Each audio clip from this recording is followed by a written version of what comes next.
Real Estate Investor Podcast, where we interview the biggest and most successful real estate entrepreneurs, investors, and capital raisers in the world to provide you with the tool sets, the mindsets, and the skill sets to help you conquer yourself, your life, your marriage, and use real estate as your wealth creation vehicle so that you can live a more successful, happy, and fulfilled life of growth and contribution.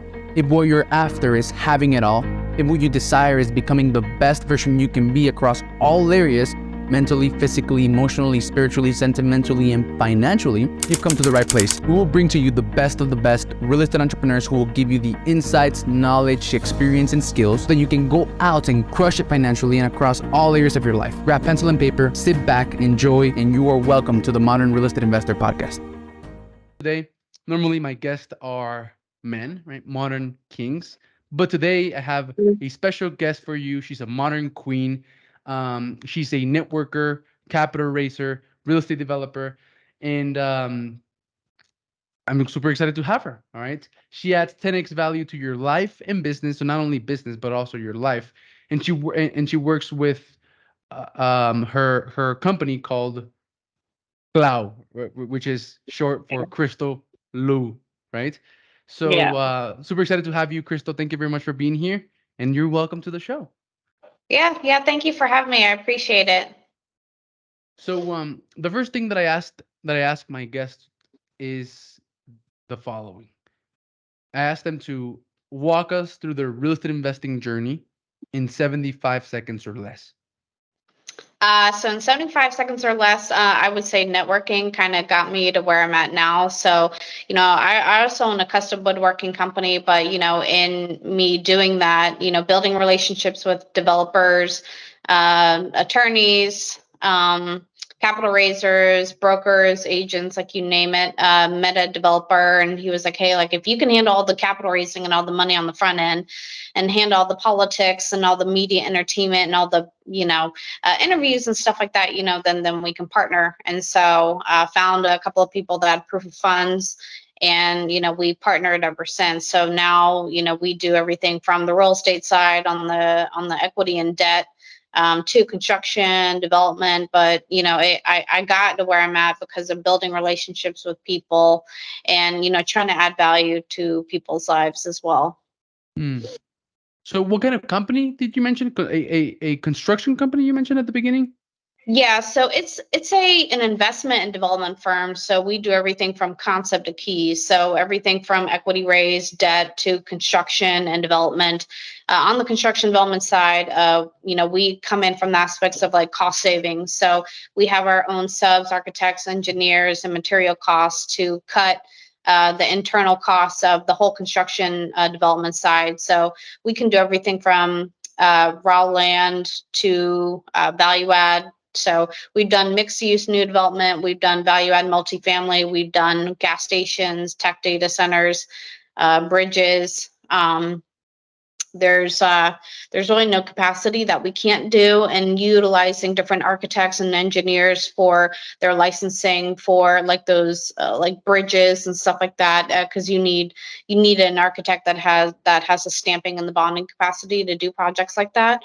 And so with different projects that we do, whether if it's on a government contracting side, but also on the just commercial and industrial side, utilizing different resources for different projects that we have. So collectively as a whole, we can, work together and be able to make it happen. So you take care of everything from like having raw land all the way to building something that is beautiful and turning in the keys or giving the keys to the client. Yeah, and we can do all the LOIs and everything like that, and the cutting ribbon and dealing with all the politics as well. That kind of go hand in hand with it also. So we can do everything, from raw land to value add. Just depends on what a client needs. I mean, we come in from the standpoint of how can we help? Like how can we bring value? How can we save you money? How can we make it so that we can save you time as well and energy so that you can put that back into the business and help it grow and expand? And, we can deal with the day-to-day on the project management and stuff like that with the projects. Okay. So Crystal, the people who listen to this podcast are real estate investors, right? Some of them are active. Well, a lot of them are active. Many of them are passive and some don't know yet, right? But they just they've just taken a choice right? That's clear. Every single person that listens to this podcast has chosen to use real estate as their wealth creation vehicle, right? Some of them are active, some of them are passive, all of them don't know. So with that in mind, um, is there anything special that you would like to tell them? I mean, so on the real estate side, I mean, we have projects like a couple of entertainment compounds. Um, we're working on an airport. We're working on a stadium. We're working on a lot of it's like new development as well, like in the mixed use multifamily space, working on an oil and gas investment opportunity as well. We have in different sectors also. So we're on the commercial and industrial side, more so on the new developments with a lot of these big projects that we have. But if people want to diversify their portfolios in different ways, then we have access to different projects in different realms, and or if people want to acquire businesses and be a part of it, then we have like a mergers and acquisition side of the business, and or to infuse capital into businesses to help them grow and expand. Hmm. Yeah. Cool. Cool. That's really interesting. So for the oil and gas, what do you got going on there? Uh, I'm just personally curious. Yeah, so I have a oil and gas equity raise that I'm doing. They're based in Texas, but it's like $104 million raise on the equity side. So looking for investors on that side as well, that are interested in oil and gas. So, um, well, not I, but we are interested in oil and gas. We have a plant in Guatemala. I don't know, Oh, I nice. don't know if Okay. that may be Yeah. relevant, but we have like Yeah. the top biggest plant in Guatemala, and we have in total, like, those like big tanks Yeah. that can hold, like, I don't know how many hundreds of thousands of gallons, or yeah, of gallons in.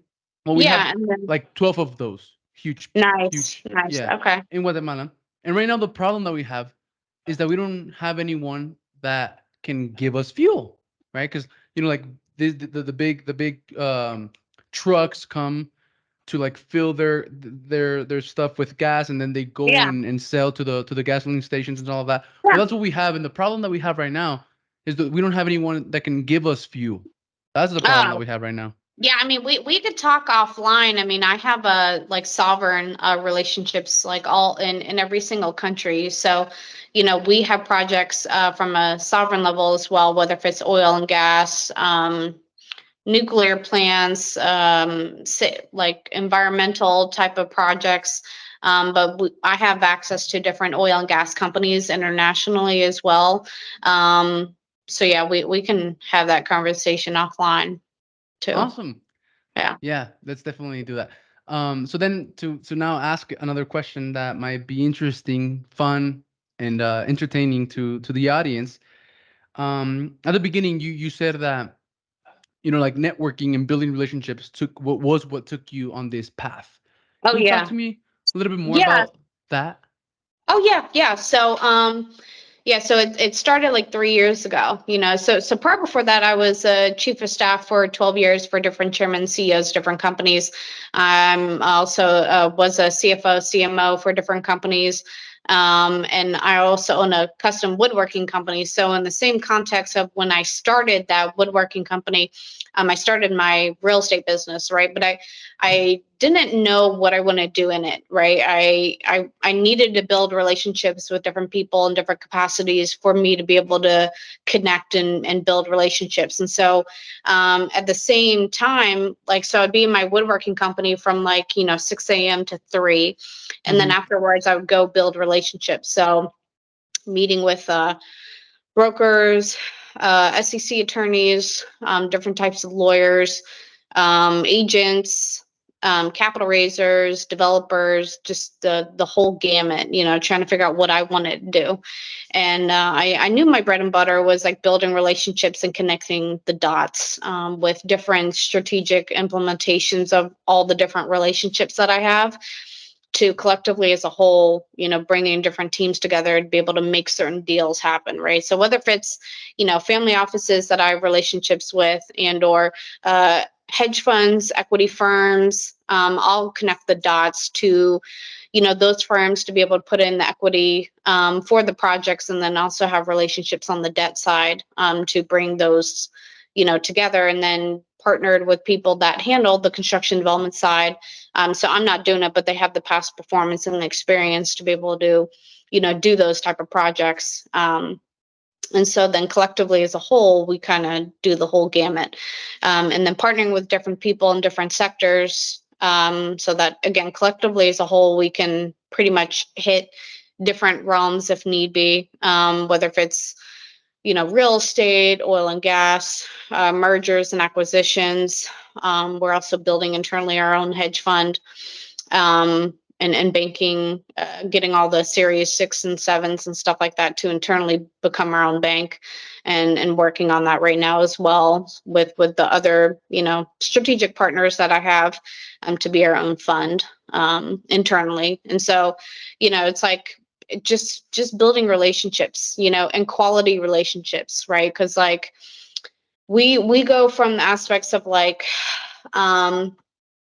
we do for others what we want done for ourselves, right? And so when we partner with people, we try to do right by them, right? So it's not like a, hey, like, in real estate, it's very hard to find really good relationships because, people try to either take your deals or try to go around you, or, just snaky stuff, I would want to say. Yeah. And so, it's hard finding people that you can trust, but a lot of people that work with us find out that they can, because we don't do stuff like that. We more so try to pay it forward and help people, and to partner with different people in different ways to make deals happen, and including them in it, right? So even if it's a, hey, you introed me to like an equity firm that can cut, $100 million check, I would try to make it so that I can incorporate you into it as well, so that you could be a part of it, right? Because if it wasn't for you, like it wouldn't happen to begin with, so why not pay it forward, so yeah, it's just more so of building relationships with people that are like meaningful and that kind of have the same, mindset, as you as well. That's super important. Yeah, that's so I talk about on my HR recruiting system. There's two sections to it: the logistical requirements, right, and then the cultural requirements, right. So the Mhm. logistical is having the skills, the knowledge, and the experience required for the job, right. And then for the cultural requirements, cultural alignment, it's all about alignment of vision, beliefs, and values, right. Mhm. Because if you want to build a culture of happy people, well, you don't recruit sad people and then try to train them Right. to become happy people, right? You want to Right. recruit happy people. That is like the Right. key. Um, and so with people who like steal, take, and cheat, right? Just because they want to get a little bit more, like a bigger piece of the pie, or whatever Right. the reason it is that they do what they do, right? What do you think it is? Do you think it's because they're bad people, or do you think it's because they just don't know better and they're not aware that if they are in this for the for the long game, then it's better to pay it forward and to be a good teammate, Right. right? What do you think Yeah. that is? I don't know. I've come across people that like I was like generally trying to help and bring them in because they had a piece of the pie, that we were needing and are wanting, right? So I've tried to partner with people and they just, try to like go around. I mean, I don't know what it is, whether if it's they want a bigger piece of the pie or they don't see, the long-term gain of it, because the amount of relationships that you have is very important. But the projects that like I'm working on now are like pretty massive, so it's like, why wouldn't you want to be in a long-term relationship so that you can do multiple projects together, Mm-hmm. rather than now you just messed up a relationship. Now everyone knows what kind of person you are, you know what I mean? So it's like, if you do, like, I try to look at it from the aspects of like, what would I want done to me, am I going to do what they're doing? No, absolutely not. And so people that we partner with, we try to hopefully they have the same mindset as us. A lot of the people that I partner with already do, and so we have really good teams, in all the different sectors to collectively as a whole, make everything happen. Yeah, and that's a very important lesson. And my goal on every podcast is just to give anyone who's listening one piece of advice, right? One piece of content that they can take with them and apply it and get the results in their life. And I think this is the one. There may be many other, but I think this is the one. Because it's like when you have a business and you don't have a good product, right? And you focus all of your time on marketing and selling, Mhm. and you get clients, but then those clients don't last. And then you have Right. to constantly be on the rat race of marketing and selling because the clients that you Right. get don't last, right? So instead of if you actually took time to build a good product, it's like the same Right. thing as it would be the same as building a good relationship, right? And being someone who's honest, someone who has integrity, someone who's responsible, right? If you take the time to build a good product, then when you sell and people come in and use your product and they're happy, they're gonna go and tell everyone else, right? And Right. then you're gonna have more people that come as a result of that. Same thing Right. with relationships, right? If Oh, you try absolutely. to like take, right, and you're just thinking about you and you're just thinking about what is it that you can do to get a little bit bigger piece of the pie and that's all Right. you're focused on and you don't really bring value, but you're trying to take from everyone else, well then you're not gonna be invited to another big deal, right? Right. You're not, absolutely not. No. No, Which then I is mean then you get blacklisted. You know what I mean? yeah, So it's yeah. like I don't get why people do that. But you figure out, who should stay in and who should be, out. So it's like trial and error, like Yeah, some people don't, want to go into business because they don't trust anybody, but it's like, how can you build a business if you don't without anybody trust? else. Right. Or like try, all you have to do is try, and have the right, NDAs and non-competes and all that stuff. Now, if they're fully against doing any of that, then that's kind of like, okay, why? Right. Why don't you want to sign an NDA? And or non-compete? Because if they don't, then it's like, okay, well, do you want to compete with me? So it's like trying to like figure out like, okay, like but like before sending any information, like performas marketing packages for like new developments that you're doing, like obviously get them to sign NDAs and or non-competes for that particular project, so that they don't try to take it from you. Hmm. Yeah, I mean, I learned that the hard way in the beginning, because I trusted them, right? I was like, yeah, they're my friend, they won't do that. And No, they I did. mean, yeah, and they try to go around me and go to the broker. And then they got blacklisted, because then, I mean, if you're doing it to me, you're doing it to other people, Exactly. Yeah. so yeah. And I know why people do that, Crystal. It's just human nature. Like a lot of the time, a lot of the times, the majority of the time, they do that not because they're a bad person, like a bad person, like inside. They just do that because it's human nature to think about yourself only, right? I don't. No, Don't you I, think I so? don't think I don't think that You way. think I they're mean, bad? yeah, I mean, I don't do that to people, so Hmm. like I try to look at it from like your perspective, like how would you feel if I did that to you, right? And or like vice versa, like I don't do that. It's just it's bad for business, especially on the real estate side and the commercial side, because like it is a big industry, yes, but the But it's circles small. are small. Yeah, the Yeah. circles are small, and the people that know their shit, it's small circles, and word gets around quick, like fire, right, on the real estate, commercial, and industrial side, so it's like, yeah, like you can't do that to people, because then like nobody wants to work with you. Hmm. So it's like I don't do that, like regardless if people tried to do it to me, or that tit for tat stuff, like it's not worth my energy. Yeah, for sure. So There is the really not. Like, So apart from being someone with integrity, someone honest, someone who is trustworthy, right, who is responsible, apart from all of those things, are there any other pieces of feedback or insights that you could share that could make anyone a master networker and someone who's incredible at building relationships?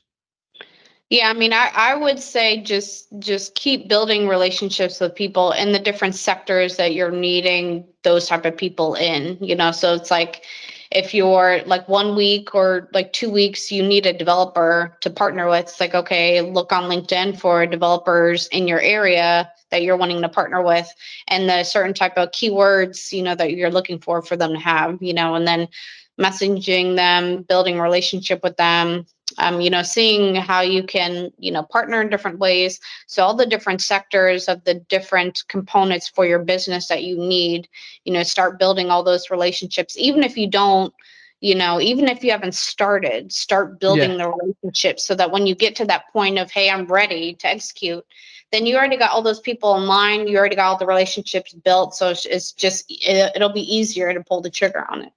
Yeah, for sure. That's Yeah. actually a huge key because not just because you don't have a deal doesn't mean that you shouldn't be doing anything, right? Oh yeah. Like Yeah, absolutely. I Even if you have spent no deals, like even if exactly. you have no deals whatsoever and you're just working on it, like just get the right partners, the right JVs in order, the right everyone, to be able to do a deal, the right KPs, the right GPs, the right equity firms to work with, the right debt firms to work with, the different type of structuring for the different equity partners that you have that you've already built or the relationships with, right? The different debt partners that you have to be able to like, hey, if somebody did come to you for a deal, like you already Hmm. have all in order, you could be like, yeah, I have this equity partner that can do this. I have this debt partner that can do this. Like, this is how I'm going to come in on the deal. This is what I can bring to the table. I can do the construction and the development. So it's like, you want to bring value to the deal flow that people have, and then also all the other different components that you can do as well. Yeah. So I was in Guatemala about 2-3 weeks ago. So I'm back in home. I'm back home, Arizona. Um, and I spent like a year and a half before raising capital for a deal. I spent like a year and a half building the network of people who would give me the Yeah. capital, right? Yeah. And then it was pretty. It was well, it wasn't easy, but it was simple to raise the capital needed to like buy the land, and Yeah. then the project is being executed right now. They don't. Hello, modern kings and queens. I'm sorry for the interruption. I know you're enjoying the episode, but I have something super important that you must listen to. If you've been following this podcast for a while now, it's because of one of two reasons. Number one, you aspire to have it all, to unlock your potential across all areas of your life and achieve true freedom physically, emotionally, spiritually, sentimentally, and of course, financially. And or number two, you're a real estate investor or an aspiring real estate investor who has chosen to use real estate as your wealth creation vehicle to achieve financial freedom. My mission as part of the Modern Kings and Queens movement is to help as many people as I can achieve financial freedom using the vehicle of real estate. And I believe that networking can be an incredibly powerful tool to help you unlock your potential across all areas, but more importantly, financially. And more specifically, in real estate. I believe that in real estate, your net worth is your network. This is why I created the 4-step capital raising networking system to help real estate investors propel their growth by using a reliable system that will consistently help them connect with their ideal investors, build trust, add value, get their investors to promote them and put them in front of more investors, and raise more capital faster and in a much more effortless way so that they can become successful, not only financially, but across all areas of their life. If this is something that you want, and this is something that you're interested in, click the link below to gain access to a training that will explain the 4 steps to building a high leverage network that you can use to raise millions of dollars in capital, propel your growth in real estate, and achieve financial freedom in a much more effortless way so that you can have more time and energy to pour into every single other area of your life so that you can become successful, not only financially, but across all areas of your life. In this training, you will learn 4 things. Number 1, aligned connections. I'll show you how to network effectively and how to make sure that your networking efforts work by leveraging a secret, little known concept called the Clow track. Number 2, networking tool. I'm gonna reveal to you a secret networking tool that the top 5% of successful real estate investors use to become successful. And I'm gonna show you how you can use it too to become successful and get out of that 95% of real estate investors that don't really make it. 3, high status communication. In order for someone to invest in you, they have to feel like they know you, like you, and trust you. A lot of people can communicate, but very few can connect. High status communication will allow you to build trust and add value in a way that will make people feel like they know you, like you, and trust you for years in a time span of 30 minutes. And lastly, the fourth thing is the attention multiplication machine. The world doesn't run on oil anymore. It runs on attention. And this last thing, the attention multiplication machine, will show you how to get wealthy investors to promote you and put you in front of more wealthy investors so that you can raise more capital faster and in a much more effortless way. So if this is something that interests you, click the link below to go watch the training. Make sure you stay all the way to the end. If you find value and you want to book a call to talk about how you can get this completely offhand system, completely done for you system, implemented for you in the next 5 days. So click the link below. I'll see you on the other side. And I hope you enjoyed the rest of your episode. Thank you very much. Bye-bye. Put a break on the wall. But my job is done, right? And I did that because Right. I spent like a year and a half before raising capital without raising capital. You see what I'm saying? Right. Like just building Yeah. my Like you network. were, yeah, you were building the relationships, because they're not going to meet you and then in the same day, cut you a $10 million check. Right. So it's like, they want to, okay, see how you are as a person, see if you have integrity, see if you do right by people, see how you work, see, what you know already, right? Knowledge wise, right? Do you know how to put together pro forma? Do you know how to do a marketing package? Do you know how the capital stack's going to work? You know, yeah, I mean, they want to see all that, so it's like once they see that, then okay, then you're like months down the road or a year down the road, like you were, and they're like, okay, I'm ready to execute, like I know you, we built the relationships, whether if it's a 506B, 506C, they have the relationship with you to be able to, and invest in your deal that you have.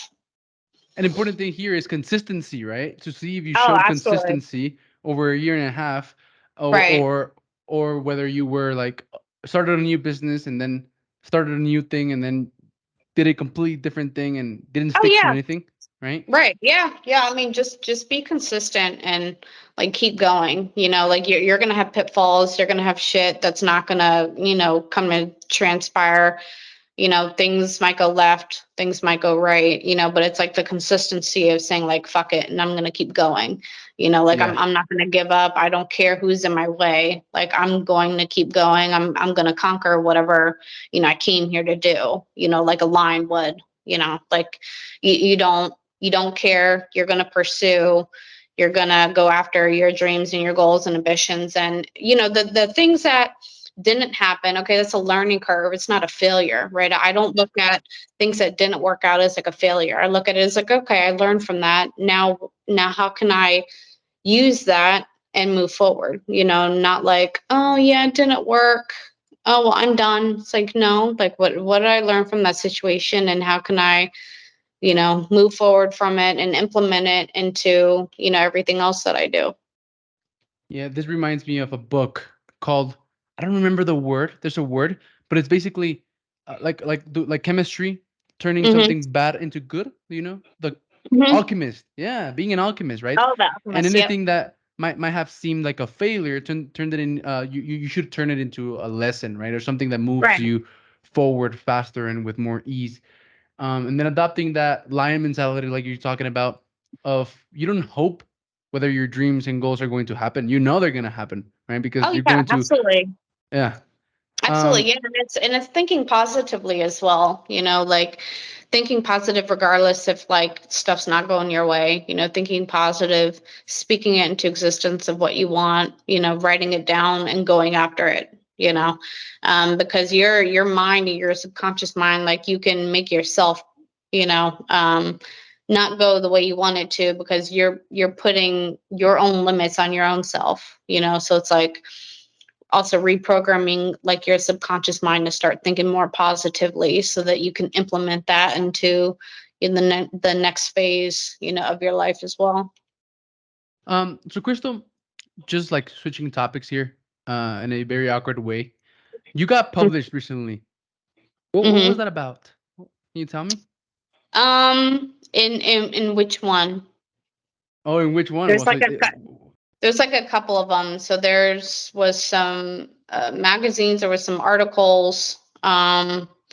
There was some podcasts I've been on, like I've been on the Chris Voss podcast. Shout out Atlanta. What was that about? Shout Uh, out Atlanta. yeah, I mean yeah, so shout out Atlanta was referred me from a business partner that I have, that they reached out to them to do a like a like a magazine script about me or something like that, to talk about like my business and what I'm doing and stuff like that, and to pretty much like shout me out, to talk about what I do and how I got to where I got to in life, and all the triumphs and all the bullshit and everything, that I've been through, and to, not give up and stuff like that. But it was like an article that was written about me, of like, they had like questions and stuff like that, in regards to it, but it's just more so of them like shouting me out and like, being like, hey, like you're doing good for people in the community, right? Because it's like, it's more so of what I do isn't for me, right? It's for like other people and to help other people, along their Exactly. journey and along the way, right? I don't think of the money aspects of how much I can make from it. I look at it from the aspects of how can I make a difference and impact in people's lives, so like every project we do, like I'm always trying to implement like different programs, and different strategic approaches of, okay, if we bring this new development, let's say a stadium, to a state, right? Like how can we help the kids? How can we help the parents? How can we bring mentorship programs into it? How can we help the kids that are in those communities get paid in different programs, and help um, get jobs, and, just to make a difference and an impact in the communities that we're trying to build different facilities in, and to, be the change, like that's why I got into real estate, and that's why I got into all the different other realms from the investment standpoint, was to make a difference and leave a legacy, not for me, but for other people around me. Me too. Yeah. To motivate, inspire, and bless. That's like Right, my saying. yeah, Right? That's what I yeah, have in mind. Every day, all day. How can I motivate, right, inspire, and bless more people? Right. right, yeah, Um, and that's the purpose of getting out there, of getting shout outs, of getting like published, right? Like I want people to know who I am, and same with you, right? Because why wouldn't you? Like if you're motivating, inspiring, and blessing people, right, contributing, why wouldn't you want for everyone to know about you, right? right, yep. Um, so Crystal, like in real estate, as a real estate investor, as a developer, is your main focus raising capital? Is that what you dedicate Yeah, yourself to? yeah, so it's, bringing the different equity partners to different projects. It's bringing the debt, with the relationships that I have to the different projects. It's, also on the construction development side, like if people need cost savings, we can come in and help people on that as well. But my focal point is like bringing the different relationships to the project to be able to implement and make it happen. So I can bring different equity partners to the table, different debt partners, whether if it's international or here in the States, and or sovereign, and then bring in different components, whether if it's from the political standpoint, entertainment, media, PR attention and stuff like that. I have relationships kind of everywhere, so it really depends on what people are needing and are wanting. I can implement it in different ways to be able to help the project be more successful. So Awesome. I'm So like I'm basically, like the connector of yeah, the dots. Yeah. assembling the team together, right? Putting the people in the right people Yeah. in place, and getting the funds, right? Right. So actually let's jump into the real estate investing obstacle deep dive section. It's a small section of this podcast in which I ask the guest, some questions about problems or obstacles right? That real estate investors have on a daily basis. And in this case, I want to Mhm. focus on the topic of capital raising, right? Because capital raising is a huge thing that real estate investors have to deal with every single Mhm. day.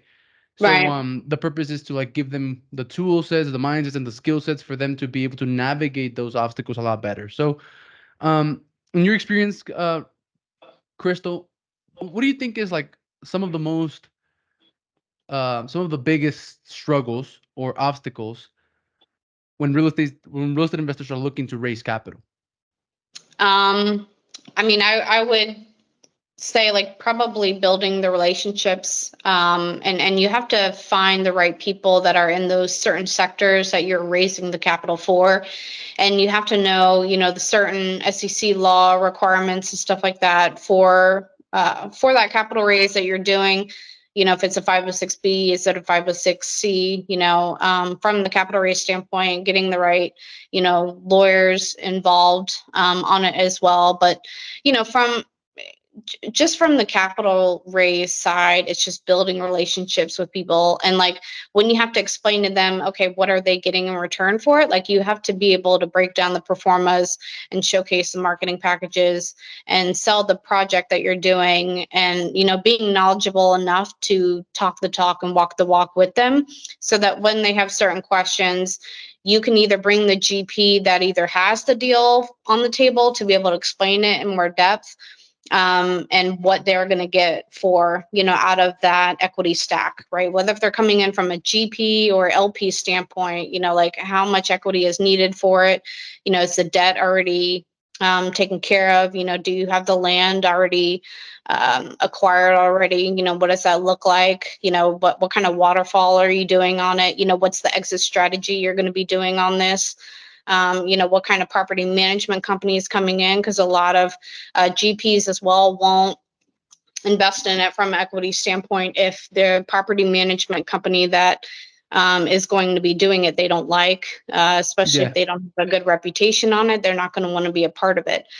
So it's like being knowledgeable in all the different realms and questions that they're going to ask, right? So that's why, again, Bill, if you don't know, read books, listen to podcasts, listen to GPs and LPs that also do capital raising and also bring money to the table in all the different sectors, because like listening to them and how they talk, and then also listening to people that have done it already, so like I met with like hundreds of people that already do it, and then I was listening to podcasts, I was reading books, I was meeting with attorneys, I was meeting with other capital raisers, and getting their input and insight, on projects, and and how they do what they do, as well. So it's like when you're capital raising, like you have to be able to talk what the equity and or debt side is going to look like, on the project, and what is that going to look like for them, and then structuring it correctly to make it sound attractive to them as well and be able to sell it, mm. So basically having the right information and being knowledgeable enough to be able to break down the deal to your Yeah. investors, right? Yep. um Yeah, because they're going to ask. yeah, definitely, right? I've experienced that. Like someone asked me and I didn't know, but then I brought Yeah. the GP, Well, just like you said. yeah, but that's the thing, is that if you don't know, be honest, right? So don't bullshit them. Be like, oh yeah, the cap rate is 4 when you don't know and it's actually a 6, right? So it's like if I don't know an answer to a question, I'm like, hey, I don't know the answer to that, but I'm gonna get the GP who actually has the project that I'm just coming on the capital raise standpoint.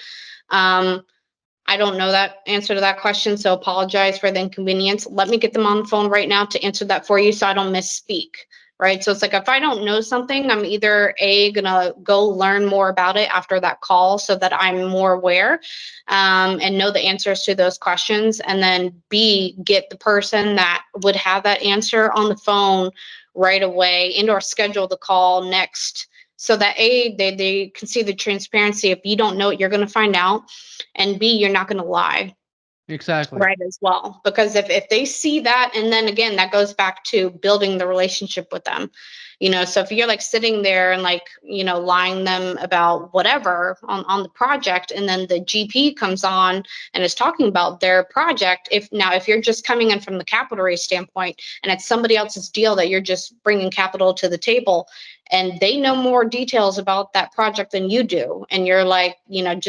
just saying stuff that you don't know, then it's coming across of like you're lying, so it's like, again, like I'm like, hey, if I don't know that question, I'm like, hey, I don't know, right? I have no idea, but let me get the person on that knows exactly the answer to that question to get it taken care of. And then they respect that more. They're like, Yeah. wow, you were And honest, rather than being like, oh yeah, I know. It's like, no, I have no idea, yeah, but exactly.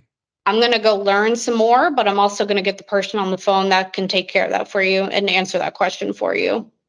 And then that honesty and that transparency builds trust, right? And then Right. trust closes deals.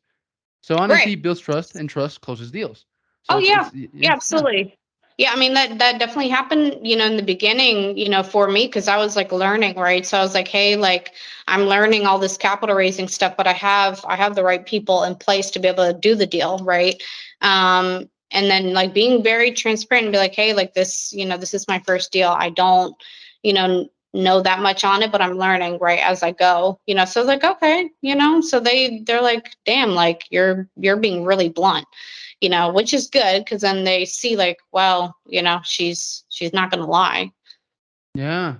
Yeah. And then for some reason, owning your stuff, like just owning Oh everything that yeah. you are, is Oh yeah. attractive for some reason, right? Oh yeah. Yeah. I mean, I will own my shit if I need to, right? If somebody calls me out on something that's like, hey, like, you're not doing this. I'm like, okay, I respect you for coming to me and saying that, rather than going and talking to other people about me about it, rather than coming to my Yeah. face and saying something. Cause like I love criticism and or input on stuff that I can change, right, for that person, right, and or critiquing, right? Like if I don't know something, or if I'm doing something wrong that you don't like tell me, right? I would rather somebody be blunt and be like, hey, you fucked up here, and I'm like, okay, but this is how I'm going to move forward, right? Just like in construction and development, like if shit's hitting the fan on a project and you're like, oh yeah, it's fine, but damn well it's not, like that does not look good. So like when we're doing projects, we're like, hey, these materials didn't show up. This is the lag time that we're having. It's going to take another week or two. I sincerely apologize, but just want to be blunt and let you know. It's like, hey, like they respect that more, rather than being like, oh yeah, it's going to be here any day, but damn well it's not. It's like, we try to work that way, because I mean, again, we want it in return back. And then lying, just like lying about myself, is one of the biggest things I've been working with. I'm pretty young, and I've been on a short journey. And one of the things that I've been aware of is that I constantly have the urge to just, like, for example, if at the gym I did 10 reps, I'll say that I did 11 for some reason, right? And then Yeah. and then and then I catch myself thinking that thought, and then I'm like, damn. And then that happens everywhere else, right? Like in every single other area of my life. Yeah. Um, Yeah, but at least I'm you have aware of it. self-awareness though, Yeah, right? So like that's the first step, right? You have self-awareness of subconsciously of what you're doing and are saying, but then you have to go back another step and be like, okay, why? Right? Why yeah. am I saying that? Why am I doing that? And figuring out different ways to, fix it and or work on it, so that moving forward, you subconsciously you won't do it anymore. Well, and But it happens because, well, I think, well, people think they're not good enough. That, it's hard to be proud of yourself. It's hard to think that you're good enough. It's hard to own your shit, right? But being honest is like the first way to start doing it. And one of the ways that I've been able to get over that is I have a coach, right? And he's in the bathroom. He's in the mirror. mhm. Right? Like a couple of minutes just staring at yourself in the mirror will Right. bring out all of the fucking lies, right? And then it's Yeah, up to you yeah, and I to, mean, yeah, I mean, the only competition is yourself, right? Like, like social media, unfortunately, has made it to where you're looking at everyone else and you're scrolling. Oh, I wish I had that, and it's like, no, but if you want that, work your ass off to fucking get it, right? Like, don't yeah, be like just scrolling, wishing you had someone else's life. Like, if you want it, work your ass off to get it, right? The only yeah, competition you really have is yourself and your future self that you want to become, right? So like if you want to be that type of person, then look in the mirror and be like, I want to be me, but I want to be the better version of me, right? So how do I get there? We always compare ourselves to other people and or critique our own selves, but it's more so social media because we, and or traumas, that we haven't healed in ourselves, whether if it's childhood trauma and or adult trauma, right? So it's like also like you have to be like, okay, like you go through certain scenarios in life, whether if it's business or personal, and you have to be like, okay, like I feel that way because of something happened in my life to where I didn't feel like I was worthy enough, right? So it could have been like a relationship you got cheated on, whatever the case may be. Now you feel like you're not worthy, right? So now, like when you go into your next situation, if you didn't heal that trauma, you're gonna go into it as like, well, I'm Repeat the not same worthy. patterns. Right, right. Yeah.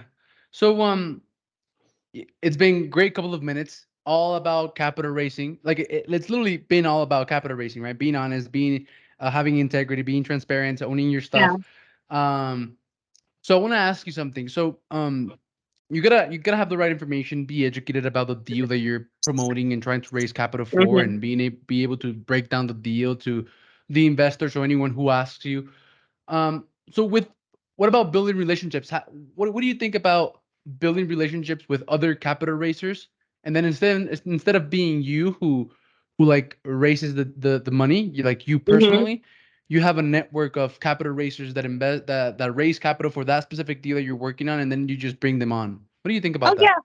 Oh yeah, yeah. So I'll partner with other capital raisers or other family offices, equity firms, hedge funds, fund of funds, stuff like that to, partner together and tag team it on, especially if you have a big project and you can do the capital raise from different phases, right? So like, let's say you have like a $1.2 billion entertainment compound. It's going to take 8 to 10 years to develop. You're going to be having to doing the capital raise, for quite some time, right? On phase one to take down the land and the acquisition, soft costs, A&E to go full horizontal on it, right? Then you got like Yeah. phase two, phase three, with all the different capital raising. So it's good to partner with people, that have other access to other capital partners, whether if it's other hedge funds, other family offices that they have relationships with too. And so it's good to tag team with other capital raisers too. You can learn from them too if you don't know certain things, and they do, right? That's another good way of tag teaming with other capital raisers. You can bring a component to it, that they don't have, so it works, right? But yeah, I mean, tag teaming and partnering, definitely works. And it's very useful for the both of y'all because I mean, then you can kind of, you know, share. Yeah. I always Exactly. say sharing is caring. It can be fun. We learned that, when we were babies, and so yeah.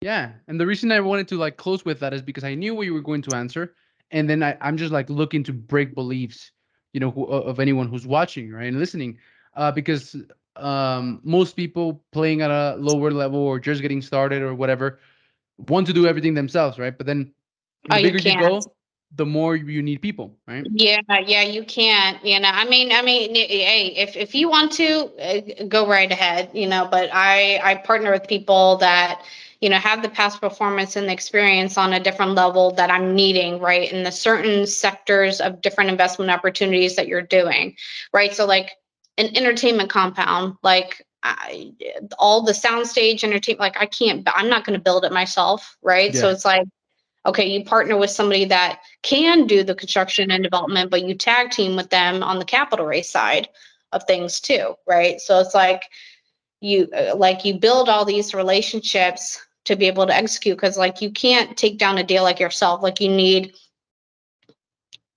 other people involved in it as well to be able to take down any type of deal, whether if it's a $5 million deal, $10 million deal, a $20 billion deal. Like you need multiple people to be able to take it down. Mm-hmm. Yeah. Super important. So Crystal, we're towards the end of the podcast. I normally like ask questions to finish the podcast, but I'm not going to because we covered enough. Like, Yeah. you see, like one of the Yeah. reasons I ask those questions is because sometimes I don't feel like we cover enough, and then at least covering those questions makes me feel like I did cover enough. But we covered a lot, and I'm super happy, Yeah. and satisfied. So, with that in mind, if people want to learn more about some of the deals that you got going on, or they just want to connect with you, or maybe someone like a capital raiser just is listening and they like what you're saying and your mindset, and they're like, oh, that's the type of person that I want to be connected with and Yeah. working with, or anything like that. Where would be the best place for those people to find you? I mean, they can find me like on LinkedIn, Crystal Lou, if you just look me up. Also, on my website on cloucapitalllc.com. Um, yeah. I mean, Yeah, those are pretty much places people can connect with me, cool. on there.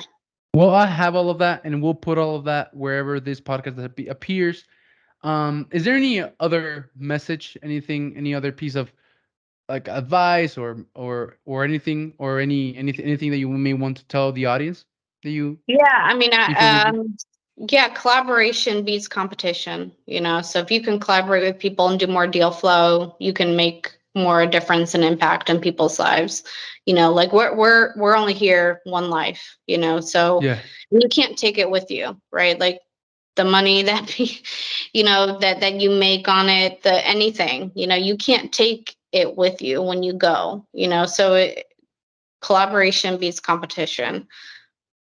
that's What's crazy, right? That one Yeah. beats the other, like if it was a competition. Right. Yeah. And it's not like your only competition is yourself. So if you can collaborate with more people, you can do more volume, right? If you can do more volume, it's better than just doing one deal, right? You made 10% on it, but you could have made 15. It's like, ooh, that extra 5%, like you could have made quadruple that in the deal flow that you had. Mm. And you get Yeah. more experience, and then your network grows, your impact Right. grows, And so you're in right? every single deal right after Yeah. that. Right. So it's like, okay, why not do multiple deals rather than just being, picky on the GP stack on this one? Yeah. Yeah. Well, Crystal, it was a pleasure talking to you, getting to learn from you, and connecting with you through this medium. Thank you very much for everything, and it was great. I had fun, and I'll see you Yeah. later. All right. Sounds good. Yeah. Great to connect with you. Thank you for listening to the Modern Real Estate Investor Podcast. We want you to know that we love and appreciate you, and we are super grateful about being part of your journey of becoming a successful real estate entrepreneur and having it all. Please share this episode with a friend who you think will be impacted positively. Send it to someone who you know is interested in real estate and dreams of having it all and being the best they can be across all areas. And if you thought this episode was really valuable, share it on your social media as a post or a story. We have a special gift for all of those who contribute to the Modern Kings and Queens movement. So for those of you who decided to share this episode and help us spread our message, send me a message letting me know on any social media platform at Alex Ramirez, the Modern King. I have a special surprise for you.